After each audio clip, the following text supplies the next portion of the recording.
बहुत बड़ी दर्दनाक घटना है। एक शहीद राजकुमार यादव जो रानूपाली के रहने वाले, मर्यादा पुरुषोत्तम राम अयोध्या नगरी के रहने वाले, ये इनको कीर्ति चक्र मिला था। ये शहीद हुए थे। उनका बेटा शिवम यादव जिसकी उम्र 20 साल की थी, सोवल तहसील में स्टेनो पर बाबू के पद पर तैनात था। लेकिन वहाँ का एसडीएम लगातार इसका टारगेट करता था, अपमानित करता था, धमकियाँ देता था, पैसे की मांग करता था।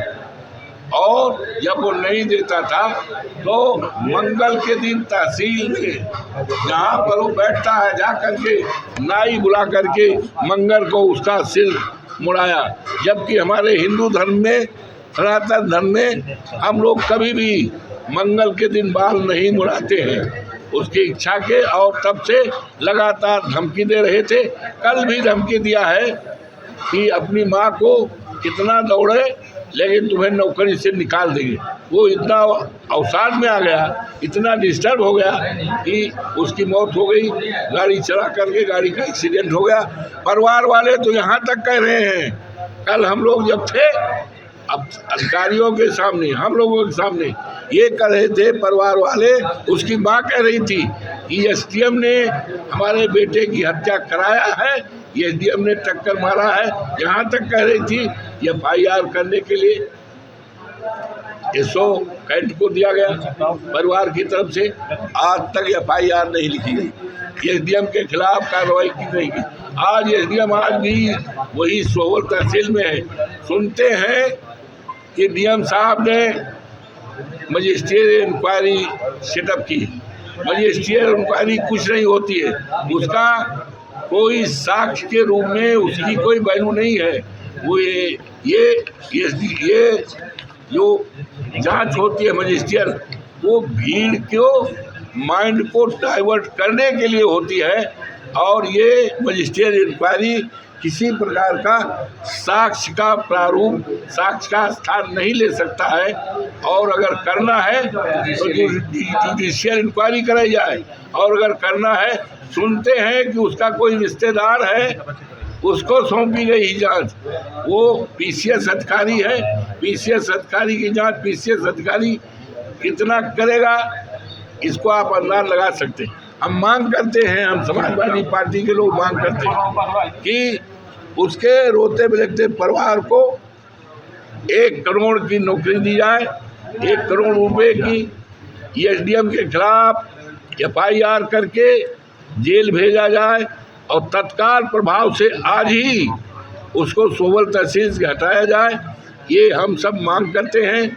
और इसके साथ ही साथ ये जुडिशियल इंक्वायरी कराई जाए।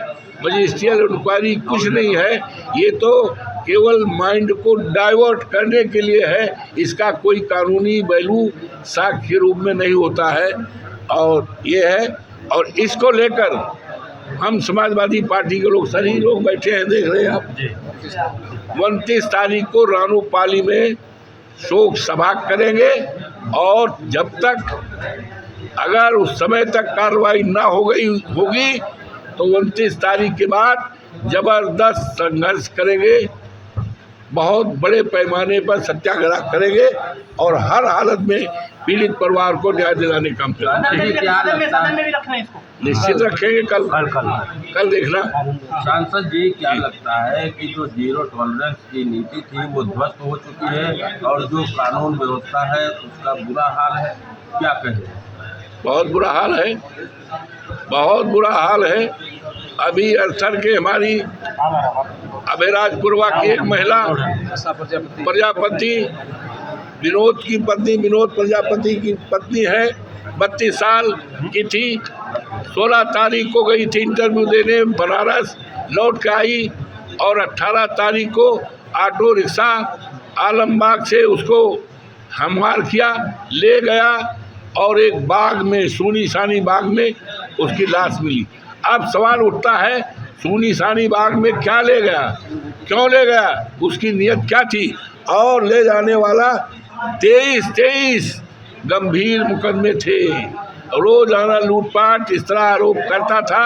और कहाँ करता था? जहाँ हमारी सरकार बैठती है, जहाँ पर हमारे लायक मुख्यमंत्री बैठते हैं, जो जीरो टॉलरेंस की बात करते हैं, जहाँ हमारे गवर्नर साहिबा बैठी है, जहाँ पूरी सरकार बैठती। राजधानी सरकार के नाक के सामने एक विनोद प्रजापति की पत्नी 32 साल की फैजाबाद अयोध्या अर्थर की रहने वाली, उसकी हत्या की गई। हत्या के बाद क्या क्या बात हुआ है आप अंदाज सकते हो। रात में उसको जंगल में लगी। इन सारे मामले को लेकर हम लोकसभा का बजट सत्र चल रहा है, मजबूती से हम हमारे नेता माननीय अखिलेश जी उठाएंगे। अनुकंपा के आधार पर उसको नौकरी मिली थी, शहीद का बेटा था, क्या था ये?